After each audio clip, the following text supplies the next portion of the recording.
તો બરોડા ડેરીની રસાકસી ભરી ચૂંટણી યોજાઈ હતી, ત્યારે મતદાન બાદ મતગણતરી હાથ ધરવામાં આવી હતી। આ ચૂંટણીમાં સરેરાશ 98% મતદાન કરવામાં આવ્યું હતું। ચૂંટણીમાં વર્તમાન 2 ડિરેક્ટરોનો વિજય થયો છે, જેમાં 4 ટર્મથી ડિરેક્ટરના પદ પર રહેલા કુલદીપસિંહ રાહુલજીએ હારનો સામનો કરવો પડ્યો છે। તેમની સામે સુરપાલસિંહ પરમારનો વિજય થયો છે। ત્યારે સુરપાલસિંહ પરમાર સાવલીના ધારાસભ્ય દ્વારા સમર્થિત ઉમેદવાર હોવાનું મનાય છે અને આ ઉમેદવારને જીતાડવા માટે છેલ્લી ઘડી સુધી એડી ચોટીનું જોર લગાડવામાં આવ્યું હતું। આ સાથે જ વડોદરા ઝોનમાં નવા ઉમેદવાર પાર્થિવ પટેલની જીત થઈ છે, તો ડભોઈ ઝોનમાં દીક્ષિત પટેલ વિજેતા બન્યા છે, તો પાવી જેતપુર ઝોનમાં રણજીતસિંહ રાઠવાના ભાગે જીત આવી છે। તો પાર્થિવ પટેલનો 8 વોટની લીડથી વિજય થયો હોવાનું જાણવા મળી રહ્યું છે। તો સુરપાલસિંહ પરમારે પણ 43 મત મેળવીને જીત મેળવી છે। તો સુરપાલસિંહની જીતને મતદારોએ વધાવી લીધી હતી।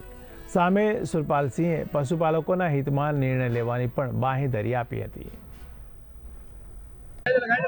મારા મતદારોનો ખૂબ ખૂબ આભાર કે મને 43 જેવા ખૂબ ખૂબ આભાર મારા મતદારોનો રેસર ઝોનના અને અમારા ધારાસભ્ય સાવલીના લોકો નામદારનો એકદમ વિશેષ આભાર। એમાં શું માનો છો કઈ રીતના તૈયારી હતી, કઈ રીતના વિશ્વાસથી છો તમે મંડળીના? મેં તો પહેલા તમને કીધું હતું કે 4.5 રિઝલ્ટ આવશે, જોઈ લેજો મારું સાચું વિડીયો તમે જોઈ લો।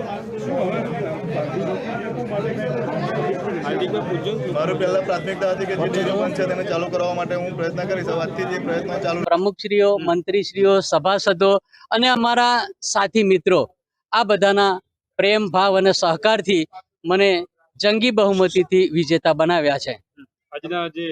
આજની ચૂંટણી તેમાં 2 વર્તમાન ડિરેક્ટરો તમે જે વિજેતા થયા, શું કહો છો? આ મતદારોનો વિશ્વાસ છે, દૂધ ઉત્પાદકો મતદારોનો વિશ્વાસ છે અને દૂધ ઉત્પાદકોનો પણ વિશ્વાસ છે। અમે સતત અમારી આખી જે ટીમ છે, અમારા કાર્યકર્તાઓ છે, હું છે। बड़ौदा डेयरी के इलेक्शन समाप्त हो चुके हैं। जोन नंबर 3 में पार्थिव शैलेश भाई पटेल जीते हैं, जिन्हें 48 वोट मिले। जोन नंबर 6 में सुरपाल सिंह चिमन सिंह परमार जीते हैं, जिनको 43 वोट्स मिले हैं। जोन नंबर 8 में दीक्षित भाई भीखा भाई पटेल, जिन्हें 52 वोट्स मिले हैं। और जोन नंबर 12 में रणजीत सिंह मोहन सिंह राठवा, जिन्हें 80 वोट्स मिले हैं। क्या बताते पूरा इलेक्शन कैसा रहा? आज लोगों का सहयोग इलेक्शन काफी अच्छा रहा। स्टाफ और जितने भी लोग इन्वॉल्व थे उन्होंने काफी मेहनत की। सुबह 7 बजे से ही सब यहाँ आ गए थे। वोटर्स ने भी काफी शांति से वोट डाला, कोई इशू क्रिएट नहीं हुआ।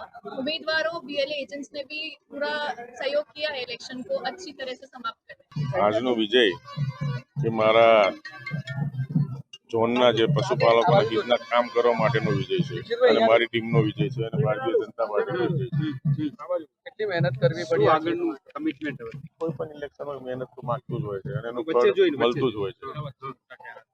શું માનો છો આજના પરિણામથી હવે જવાબદારી વધી રહી છે? વધી રહી છે। કેવી રીતે હવે પશુપાલકોના હિતમાં કયું કામ હશે? પશુપાલકોના હિતમાં પહેલું તો કે એમને આગળ જતા ભાવ સારા મળે અને એમનું જે દૂધ છે એ સારી ક્વોલિટીનું રહે, એના માટેનું જે આગળ કામ કરવાનું છે આગળ કરતા। આ જીત મારી નથી, મારા દૂધ ઉત્પાદકો ભાઈઓ મિત્રોની છે, જેમને મને આ આશીર્વાદ ભવ્ય સ્વરૂપે આપ્યા છે। એ બદલ હું મારા તમામ મતદારોનો ખૂબ ખૂબ આભાર વ્યક્ત કરું છું અને ભારતીય જનતા પાર્ટી તરફથી જે મને ટેલિફોનિક મેન્ડેટ આપવામાં આવ્યો અને એના બદલ સૌ મવડી મંડળો, ધારાસભ્યોનો ખૂબ ખૂબ હૃદયપૂર્વક આભાર।